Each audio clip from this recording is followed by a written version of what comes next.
we back. Now today's video, we're grading all 30 NBA teams. So at this point, teams have played anywhere between 4 games to 6 games. So I got to see a decent amount of games of every single team. So I'm gonna be grading them based on how they look so far. So one thing that is super important, and I need you to listen and really listen and pay attention to this next point, because it's very important for the rest of this video. Are you ready? All of these are relative to their expectations heading into this season. For example, the Suns were projected to be one of the worst teams in the league, and through the first 5-6 games, they look pretty good. So because of that, they may get a high ranking over a team that still looks okay, but we're expected to look great. Does that make sense? Please tell me that makes sense to you. Okay, so let's head into it. Before we do it, leave a like on this video if your favorite team has at least one win. Okay, thanks. Okay, so again, remember, everything is relative to what we expected heading into the season. That being said, the 76ers are the last undefeated team left in the NBA. They also have only played 4 games. Now other teams have played 5, 6, But through those first 4 games, they look pretty good. And they look pretty good without their offense looking great, right? Their defense is just so nice that so far they can withhold the offensive woes because the defense is just so elite. Then we have the Washington Wizards, who look decent. A team that not a lot of people expected to look good. They got a couple decent wins under the belt already, and they had the one game against the Rockets that they end up losing, but they put up 150 plus points. Rockets, we'll get to the Rockets once we get to them, but I would say that the Washington Wizards so far this season have looked like a C. Now with the Atlanta Hawks, they're in a bit of a weird situation because obviously Trae Young went down in that first game against Miami. They end up losing. Then the second game against Miami, they end up losing too. So I'm going to grade them based on what I saw when Trae Young was there, because obviously Trae Young is such a big part of their team that him being out, they're going to suck, right? But when he was playing, they look pretty good, man. They look like they could be a team to make the playoffs. They look like a team that can make the playoffs with Trae Young playing as elite as he has. DeAndre Hunter has looked good. Cam Reddish has not. I'll give him that, but it's still very early in his NBA career. But the team in general has looked pretty decent with Trae Young on the floor. Then the Cavs, another team that was expected to be bottom of the barrel so far this season. They came out, they competed, right? They beat my Bulls team, they beat the Pacers, and each game, not each game, but a bunch of their games, they've looked like, they've gone down to the wire with them. So I'll give them around a C. Darius Garland is still trying to find himself as an NBA player, but I always tell people this, when it comes to point guards, it usually takes a few years before a point guard is decent.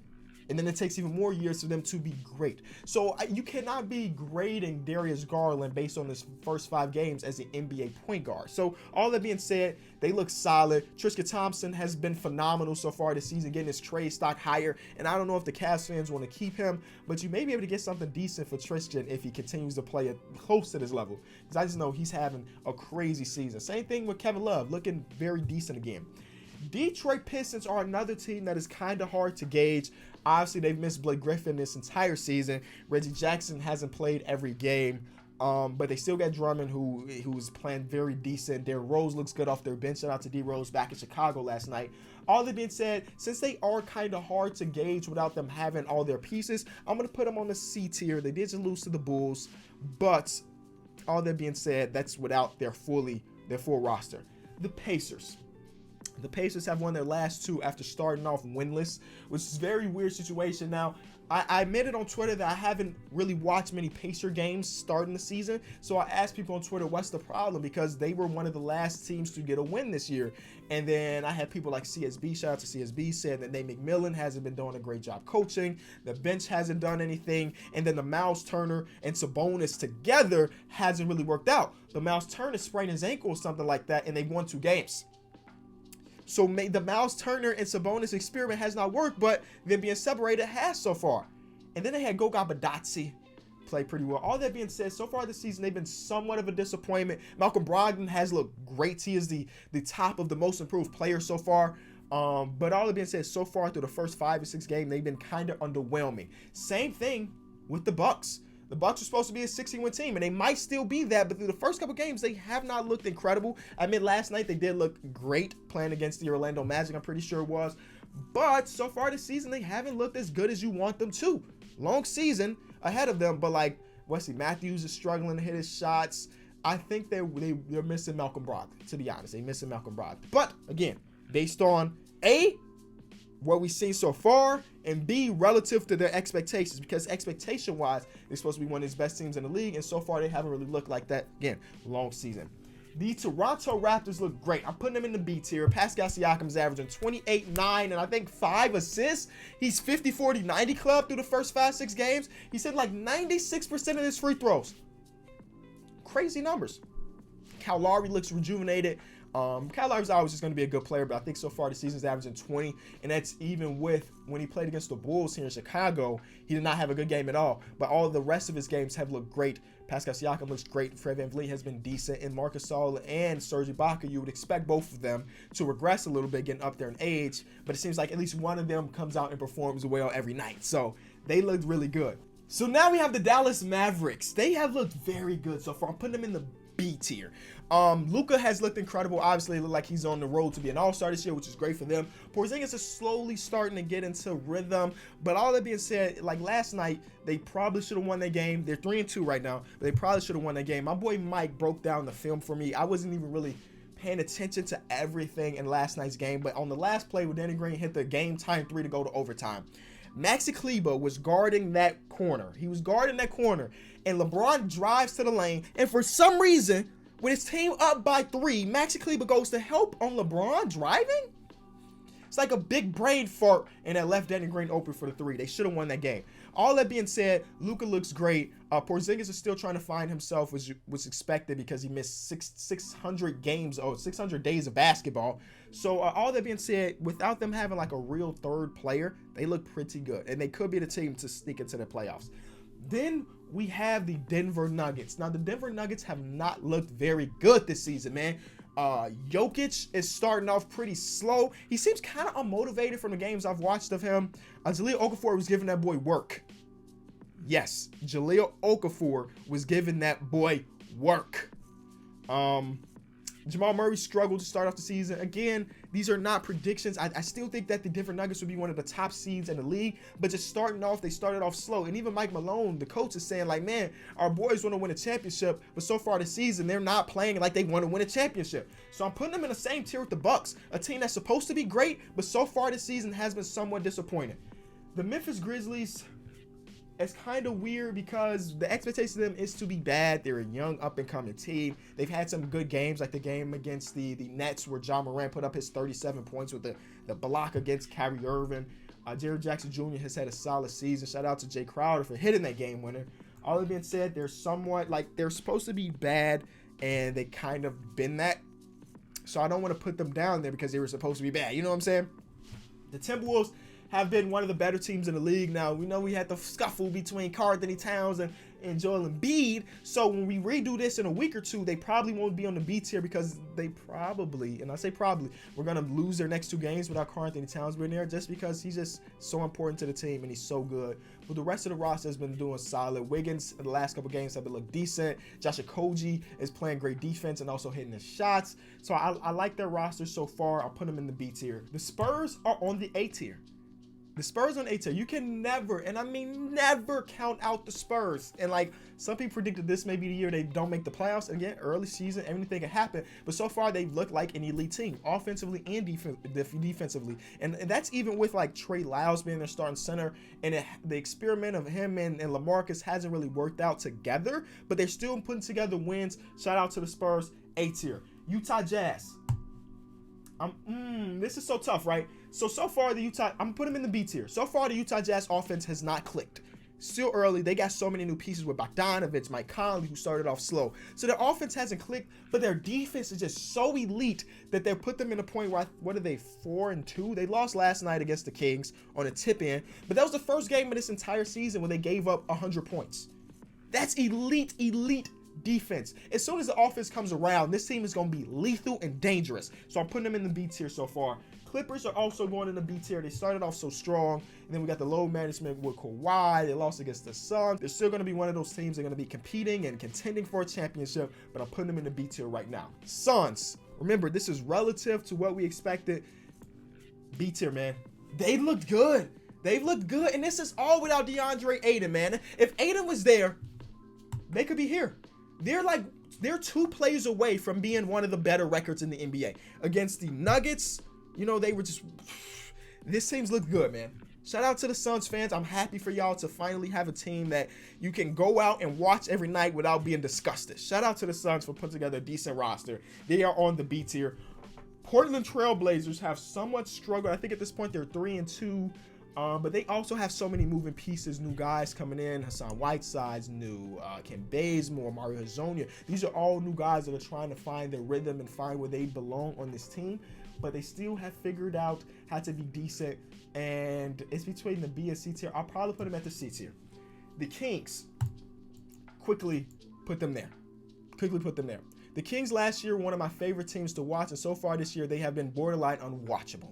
And I'm putting a lot of that on Luke Walton because last year they had one of the fastest paces in the league, which makes sense. You have De'Aaron Fox as your starting point guard.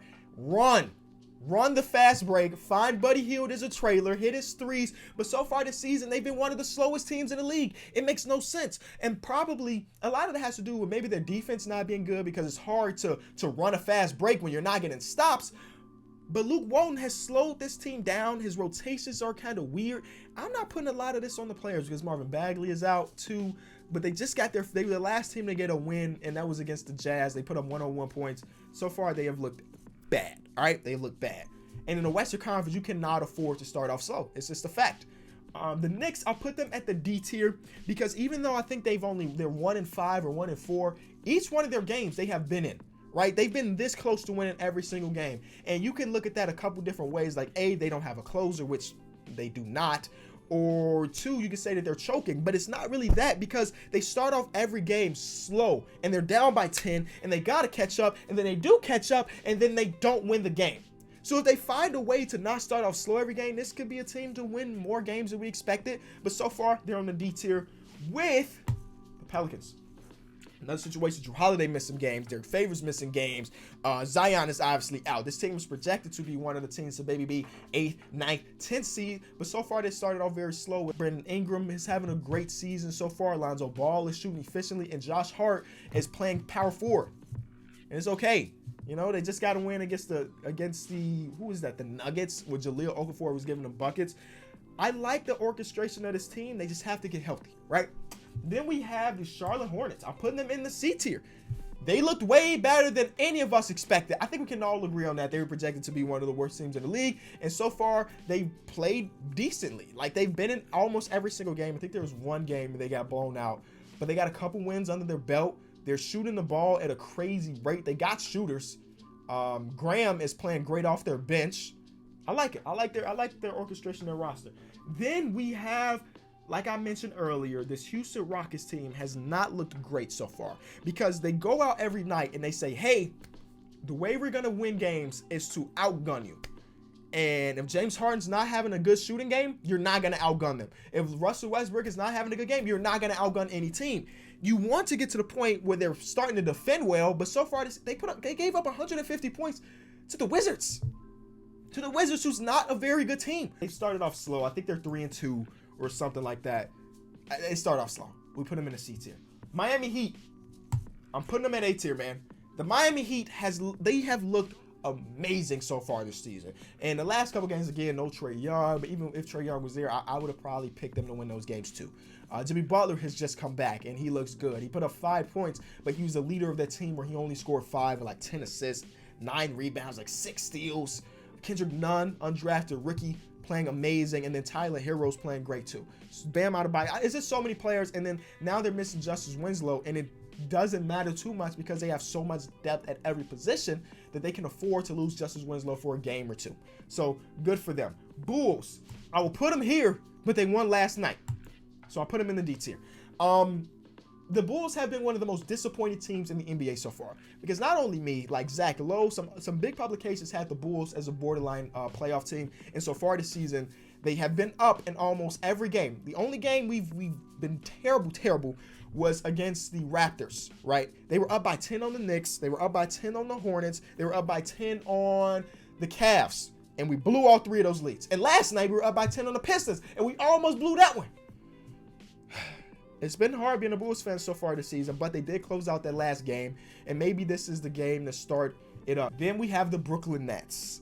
I'm going to put them at the C tier as well. The Brooklyn Nets are fun because of Kyrie Irving. The rest of the players seem like disjointed as far as like the flow of the offense goes.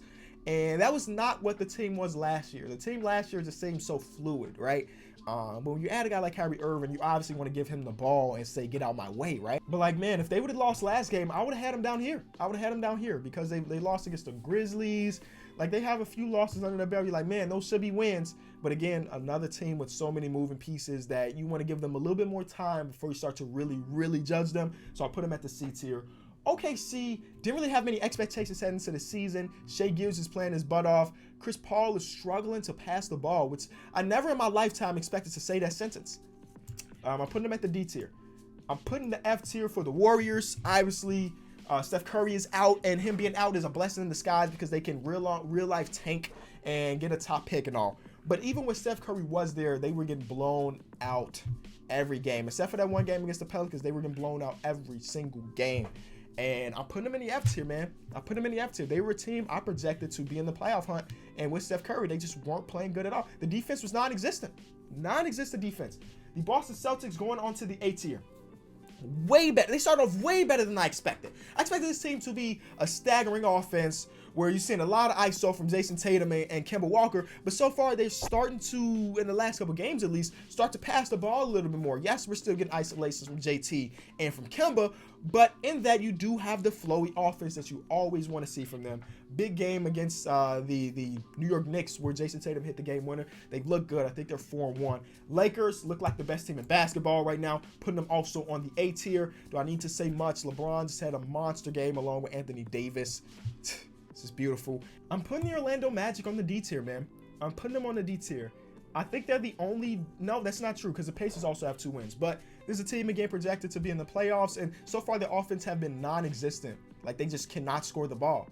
And that's going to be tough to win games if you don't score the ball. Even if your defense is elite, scoring the ball is so important. So I already saw people in Magic Twitter, because I do follow some people that are diehard Magic fans, are using the trade machine trying to get them some more scoring. And I don't blame them because Vucevic hasn't started off very good. Aaron Gordon has been disappointing so far, and they just don't really have much offense. So far, they are a D tier team. So I think that's where I'm going to leave it. I like my list. Again, this is not a projection video. So a team that's on the D tier can move up to the A tier in a couple weeks if they just start to put it together, or a team on the A tier can fall down if they start to struggle. So this is always a flowing chart. I'll try to do this like maybe once a month. I think once a month would be a good thing to do, and we'll see how teams evolve throughout the course of the season, because there are teams like last year's Utah Jazz who started off very slow and then start to kick it up at the beginning of the next calendar year. We could see a team do the same thing this year. It could be the Pacers this year. It could be the Magic this year, to start off slow but eventually get it together. Actually, that was the Magic last year too. The second half of the season for the Magic, they were elite defense, and the first half they weren't. So same thing can happen, all right? So if you enjoyed the video, be sure to leave it a like. Obviously, these are all my opinions, but I watch a lot of basketball. I watch a lot of basketball, so I spent a lot of time on this. It's been Kenny. I'll be back tomorrow. Peace.